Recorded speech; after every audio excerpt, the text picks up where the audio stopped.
Hi guys, it is your Professor Scott Jackson. I apologize for canceling class today. Um, I apologize for that. I've just been passing out a lot today, so I have to sit in this recliner and I have to like kind of chill out. I apologize for this, guys. I'm sorry. You guys must be frustrated. I'm frustrated. I think we're all frustrated, but I am trying to still deliver some content to you, instead of just canceling class outright. So I do appreciate you guys being here today or watching this, I should say. And I hope that yeah, let me give you my number in case you need to call or something to get more help. My phone number is 303-489-6401. Now, I'm recording class for two different classes that have two different introduction, right? So the one first I'm going to do is History 1700. So for those of you that are in History 1700, this is my Monday, Wednesday, Friday at 9:30. I'm going to give you what you need to have coming up. And then next, I will give History 27, my Monday, Wednesday at 11 o'clock. Um, a recording of their own. Okay, so no, they're not. We're covering the same material in both classes. So when we get to the material, it'll be the same. But what I'm a little, but I do want to give you just a heads up on what's coming up because I think that's helpful. Okay, so let's go ahead and share my slide or share my screen. Google Chrome. There we go. Okay, so let's go to first of all, this is 1700. So for all of your all of my classes. Here's History 1700. Again, not 2700, 1700. Let's go to the modules. That's where we go to work our things out. So if you're in 2700, just skip ahead a couple minutes. I'll go like this when it's time for 2700, and then I'll do it again after so we know we're covering material, okay? So here's 1700. Here's what we got coming up today. We've done our chapter 4 identifications. Um, I have I discontinued the podcast exam, so you don't need to worry about that. So we're just going to be coming along for the History 1700. I just want you guys to know that we're going to cut the first project. I feel like it's not fair to you to give you a project right now when I haven't given you the total preparation that you need to do well in this class. So we will do project one later for you. So what you do have coming up is September 20th or September 21st. You should have done your chapter 5 identifications. That means you only have two more left. So the next big project will be the history identifications midterm. So that's worth a substantial amount of your grade, okay? Remember that I weight grades. So even though the identifications, they're only worth 10% of your grade, even though you do seven of them. This is worth a significant amount of your grade, right? This is ooh, what the heck happened? This is worth, oh gosh dang it.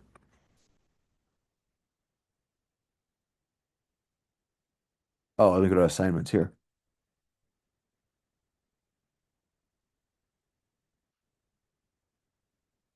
So there's your identifications, only 10% total of your grade. Look at that right there. So even though you're doing all these, they should be in total preparation to do your history identifications midterm, which is worth 35% of your grade. And you only have three projects in your 35% of your grade. Okay. So these are worth a lot more than your identifications. But the nice thing is if you've done a good job on your identifications and you're getting fives, you'll be graded a little bit tougher, but it won't be a whole lot tougher. If you're getting solid fives, and you could talk to my TA because he's the one grading them. What I want you to do is I want you to think about it. And do you want Jed, who's been grading it, to continue to grade the midterm because you know what to expect from him? Or do you want me to grade it because you want more professor grading? I'm willing to grade all of them. I really am. But if you would prefer Jed, we'll talk about it next class. So think about that and we'll talk about it next class. Okay? Thanks, guys. All right. So we're going to get on. So we're doing pretty good here. Um, Your quizzes again are 35% of your grade, but you're doing those all along, okay? Your next chapter quiz is chapter 28. You guys are doing great on these. I appreciate you guys.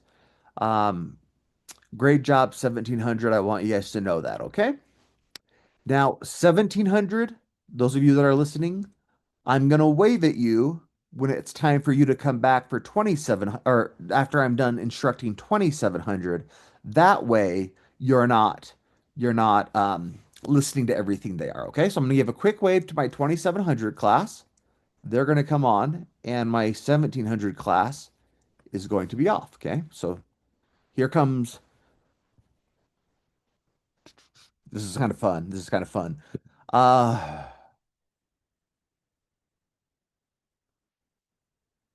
okay. So my Monday, Wednesday class, here's my Monday, Wednesday class at 11 o'clock. Let's go over how, oh, oops, let's go over what you're doing here. Okay. Let's find your page there. There we go. We're going to go to modules. Here we go. And we're going to continue. Your first exam, I pushed back a week. You're welcome. You're welcome. Great, great Moana song right there, right? You're welcome. My son was the Maui in the middle school play. That's his claim to fame. Okay, so what you have coming up, you've done your chapter 4 quiz. You will do your chapter 5 quiz at the same time as your exams do, okay? So the exam is not on chapter 5, okay? The exam is on chapters 1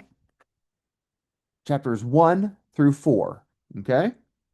Chapters 1 through 4. Understand? Is that cool with everyone? Okay, chapters 1 through 4. Don't worry about chapter 5, but I would do the quiz probably before the week of the exam. That way it's done. Maybe get it done earlier. Oh, that's the chapters 1 through 3. Let's keep it at chapters 1 through 3. Okay, even though you've done this way, you have a little bit more time to prepare. You can start taking it September 28th. It is due October 5th. It is a time limit, 60 minutes. You have 60 minutes to complete it, okay? There's approximately 50 questions, and I take them all from past quizzes.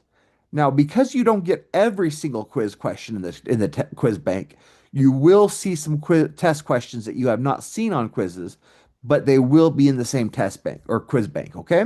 So you're already familiar with what the quiz looks like. It's going to be pretty easy.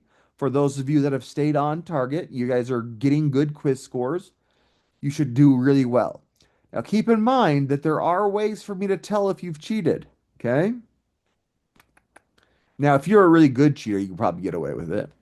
What can I do? What can I say? But if you're not a very good cheater, I'm going to catch you and I'm going to kick you out of class. There's a promise for you. Okay. It's not a good promise. It's not fun, but that's kind of what it's got to be. Okay. All right. Good job, everyone. Let's wave, get you back. We're all back now. Let's go to our other one. Where's my Zoom screen? That's not it. Okay. Here we go.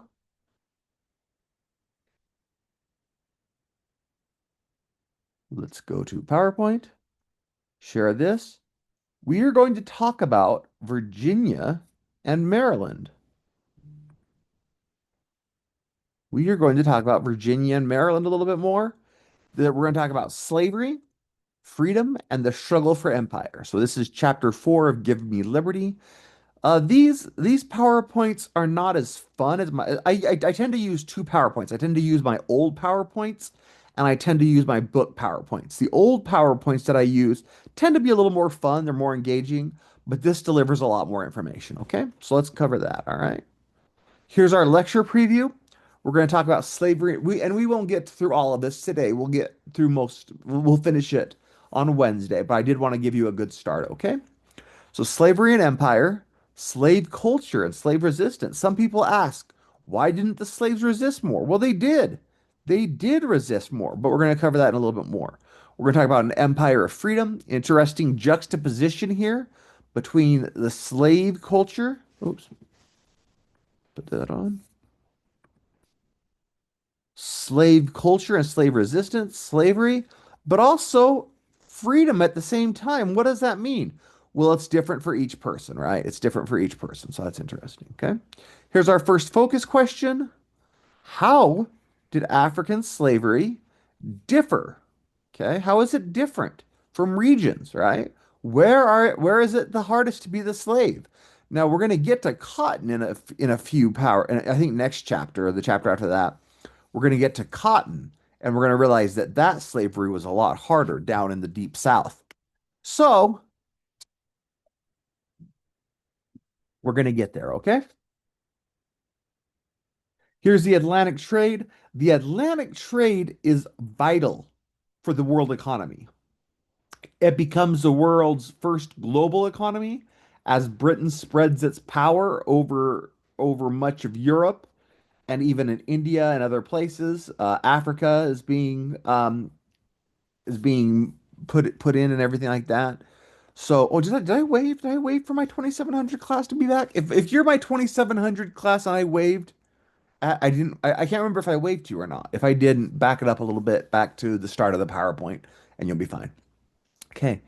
18th century, we have the Caribbean as the focus, right? Now that's where all the slaves started at. Oh, no, they didn't start. They were first shipped to. They were first shipped to Brazil. It was first shipped to the Caribbean islands. I would ask why? Why were they shipped there? Why did slavery get so heavy in the Caribbean and Brazil? And the answer to that is sugar. Sugar became one of the biggest commodities that existed at this time. It was a luxury good. You don't need sugar in your diet, but there was a king that loved sugar so much he had a little sugar bowl, a little bowl of sugar. Sounds like something my kids would do. You take a little bowl of sugar.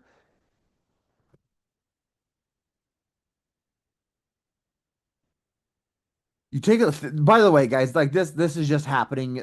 Nothing bad is happening. That's why I'm sitting with my hat on, my padded hat, my neck brace, and on a comfortable chair. This is like my home base right here. This is where I live.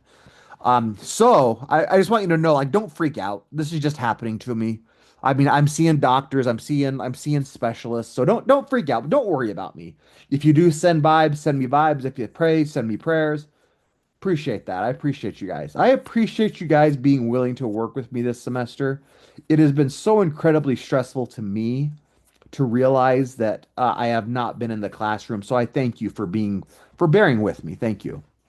So here's the Atlantic trade route. Slaves and gold. That clear doesn't work too well here. Let's go with a. How did I get my colors back? Where's those colors? I had colors. Oh, there. Wait, here we go. Wait. No, well, give me colors. I thought I had color. Oh, there we go. So slaves and gold, they come from Africa. They're known as the Ivory Coast, the Gold Coast, and the Slave Coast. So what would happen is that African tribes would war here. Now, when there was an African victory over another tribe, they would capture, like they looked to capture other people. They didn't look to kill. They looked to capture. They would kill the warriors, but then they would capture as many people. They would then sell it to slave traders. The slave trade would then take it across to the Caribbean. They would be sold there, most of the time the Caribbean. There are some that go up here, but most of the time it's the Caribbean, at least in this period. Later, we're going to get to a later period, and there's going to be more trade to America here, okay? So that's that, okay? So the slaves come to they do work. We make ships here in Boston. We fish. We do oil from whales. Down here in the South, they get tobacco, rice, indigo, and hides, manufactured goods, and they all sell them over to England. Then the ships from England have manufactured goods. They have wine, they have fruit, they have other stuff, and they sell that over here. They trade with these people, and then the cycle continues. That's the Atlantic trade route, okay? Not my-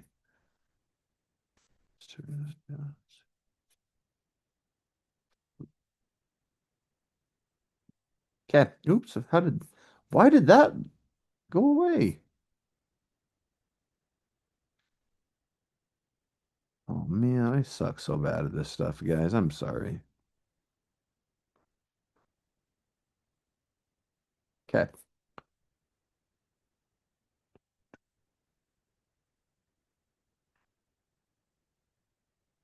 Okay. Most African rulers were involved in the slave trade. So a lot of times, that's a good thought question, right? So a lot of people are like, well, the Africans enslaved each other, so it wasn't that big of a deal. Like, so I've heard some people make that argument. I've also heard people make the argument, well, they wouldn't have done it if there wasn't demand. There's an economic idea of supply and demand. How do we get people to stop doing supply and demand? What do we cut off? If we want to cut off drug dealing, do we cut off the supply or do we cut off the demand? Right now, here in America, we don't really work on demand. We don't have treatment centers for people that are addicted to drugs. We instead go after the people that are supplying it. The problem with going after supply in drug deal and slave trade and human trafficking is that if there's a demand, there will always be a supply. That's micro. It's not macro. Yeah, it's economics. Let's just say that I'm not an economics professor. Talk to Dr. Amaka. Um, if there's a supply, or no, excuse me, if there is a demand, there will always be a supply. We arrest one of the biggest drug cartel leaders in Central or in Mexico, another one just pops right up. If there's a demand, there will always be a supply. That's a theory. That's an economic theory. Okay, so slavery grew to be more central to West African societies over time, society and economics, right? Okay.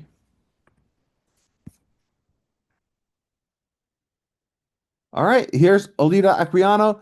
I have um I have a thing here right here that says um my wife has called me twice. What the freak?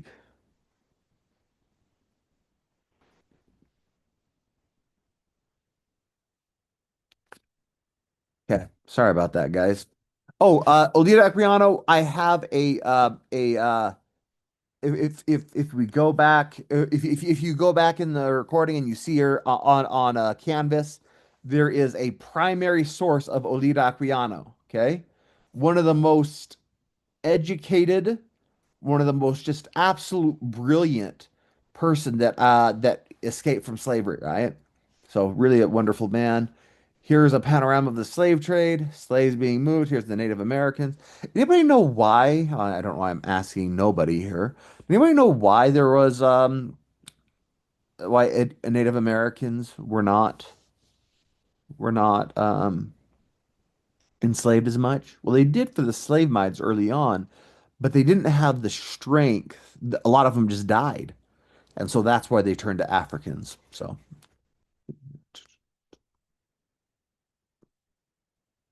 hold on just one second. Let me pause this.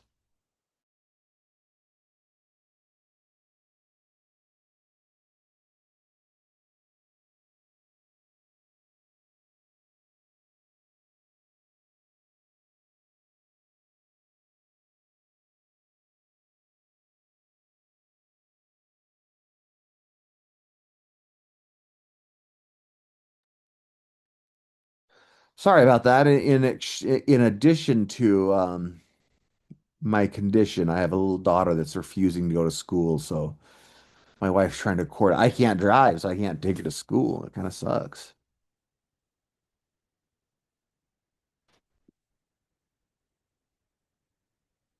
There's our tobacco in the Chesapeake. Um, Remember, indentured servitude was the way that they made this money, or the way they traded, the way they grew tobacco. But indentured servitude kind of died out. Less people were willing. Great Britain started their economy picked up with all the trade, and no more jobs existed. So they didn't have the people that were willing to come to America and work 5 to 7 years.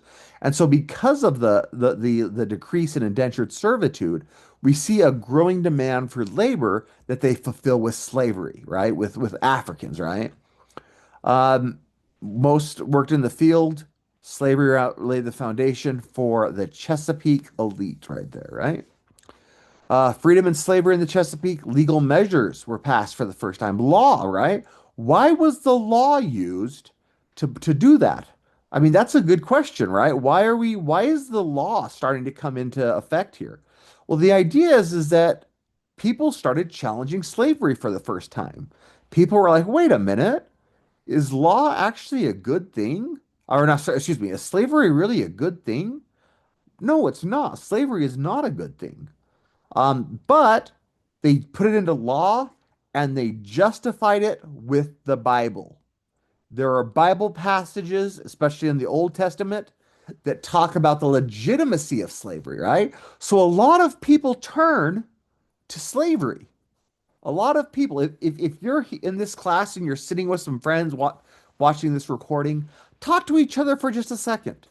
Why would the Bible be used to justify slavery? Can you justify just about anything from the written text? Pretty easy to justify things when you want to, right? It's pretty easy. Um, Here we have the rice plantation in early Carolina. Now, the slavery in the rice kingdom was much rougher, was a lot more difficult than slavery. This was known as the task system. They were given daily jobs. Now, then one nice thing about the task system is once you get your quota, so if you work really hard and you get your quota, then you get leisure time. You get to cultivate your own crops. That would be more subsistence farming, where you grow your own food, so you have fresh vegetables, rather than the growing the rice, right? So the rice is a money making economic situation to grow a lot of rice, right? But the subsistence farming that a lot of the slaves would do, that was called subsistence, just enough to live off of, right? Now, look, there's Jesus back there. We were just talking. How do I get that? I don't know how to do that. I'm freaking dumb. Yeah, I don't know. Did you see it? I don't know if you saw it. There's a picture of Jesus back there. We're talking about justifying slavery through the Bible. Jesus doesn't like slavery. Are you going, sis? Lorian, Irie. Okay. There's a little ad. There's a little slave sale ad. A cargo of 94 prime healthy. That's what we want, right? We want prime slavery. We want healthy slavery. That's what we want. Excellent. No, no, I mean, no, no, no. That's what they said, not me. I don't think that's excellent. 39 men, 15 boys, 24 women. Why would you want women? Well, they can work in the field, but also what can they do? They can produce future slaves, right? They can produce children. A lot of times the plantation owners, the slave masters, would really encourage their slaves to mate. Isn't that such a gross word to say mate for human beings? Yeah, it is. But that's what it was. Breeding. They were breeding future slaves. Here's our slave population. Virginia, by far the most, right? 187,000. North Carolina, South Carolina have quite a bit too. New York has a fair amount. That's interesting enough. Oh, I'm trying to do a check mark. There we go. Interesting enough, 19,000 slaves, but New York was one of the key states for the abolitionist movement.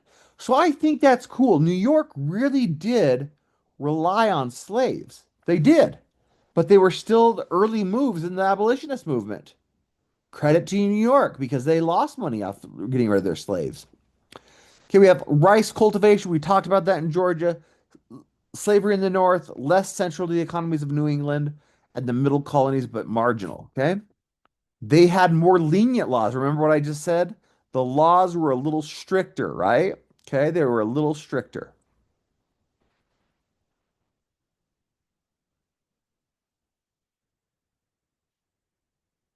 Okay. Okay. We're going to stop there today. My my passing out's getting a little bit more. So we're gonna pass out, or well, we will. We probably will pass out. Uh, we're gonna move on to this on the focus question in next class. I plan on being there in person. Not no, I'm sorry, not in person. I plan on being live, a live Zoom call. Okay, that's what I plan on doing on Wednesday. I apologize for doing the recording. I just had no other way. If I was teaching live, I would pass that. For some reason, the added stress causes me to pass out more. So hopefully I'm doing better. I plan on having a Zoom class, a live Zoom class on Wednesday, not in person, a live Zoom class. So please, whether you attend in class, I know a lot of my IVC students will be in class, and that's great.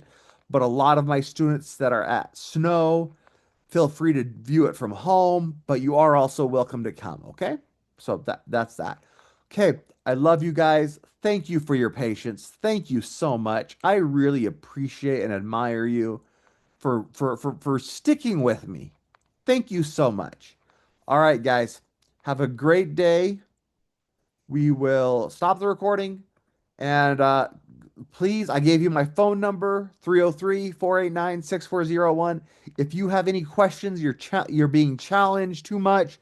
Well, I mean, not too much, but you're having a hard time because I'm not there live. I see that. I get that. Like you can't come into my office and talk to me. So I'm giving you my phone number to let you know that I do really want to help you. Okay? All right. Love you guys. See you later.